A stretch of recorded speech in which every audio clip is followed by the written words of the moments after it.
Bonjour et bienvenue à Kuala Lumpur. Si vous êtes dans la capitale malaisienne et surtout si vous regardez cette vidéo, c'est certainement parce que vous comptez vous rendre au cultissime grotte de Batu.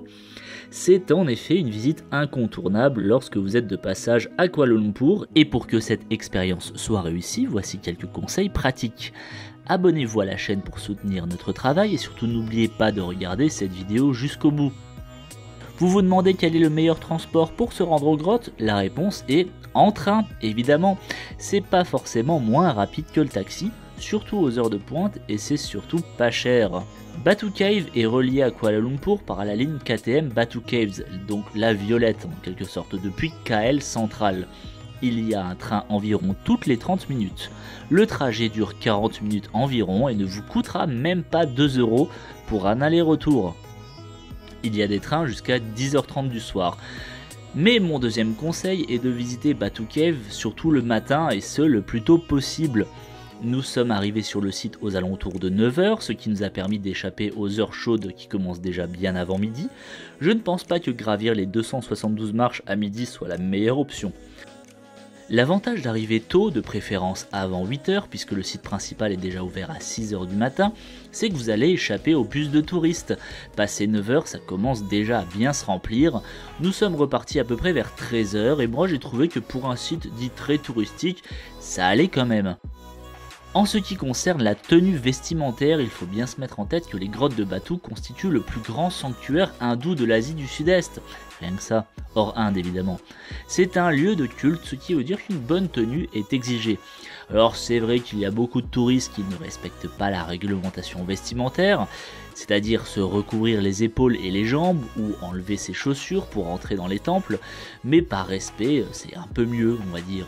Et d'ailleurs c'est amplement conseillé pour des questions de sécurité, il y a beaucoup de moustiques tigres sur le site, ça serait bête de choper la dingue pendant votre séjour. Ou bien vous faire littéralement croquer un bout de mollet par de nombreux macaques crabiers qui iraient en mettre. La présence des singes requiert donc le respect de quelques règles de sécurité.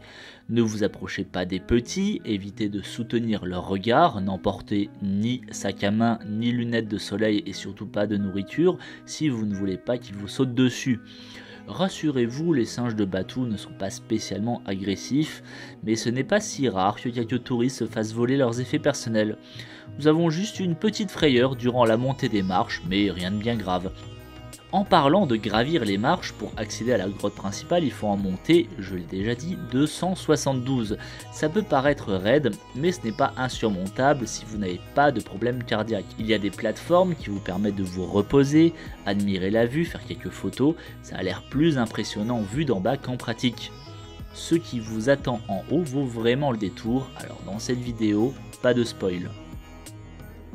La visite de la grotte principale est gratuite, mais je vous conseille de ne pas faire l'impasse sur les deux autres galeries proches de la gare. La grotte de la galerie d'art et la grotte du musée sont tout aussi intéressants, il y a plein de statues qui vous permettent de mieux saisir toute la complexité de cette religion. Quand nous y étions en mai 2023, le coût était de 20 ringgit pour les deux galeries, c'est pas cher payé pour ce qu'il y a à voir. Maintenant, c'est à vous d'en profiter. J'espère que cette vidéo conseil vous aura plu. En vérité, il n'y avait pas grand chose à dire sur ce site, hormis l'expérience hors norme que vous allez y vivre. Vous verrez, une fois en haut des marches, vous aurez l'impression de pénétrer dans une autre dimension et vous oublierez complètement que vous êtes juste à côté de Kuala Lumpur. Merci d'avoir regardé cette vidéo jusqu'au bout. N'oubliez pas de vous abonner, d'ajouter votre j'aime, votre commentaire, posez-nous toutes les questions que vous voulez. Et je vous dis à bientôt pour de nouvelles Joyeuses Adventures.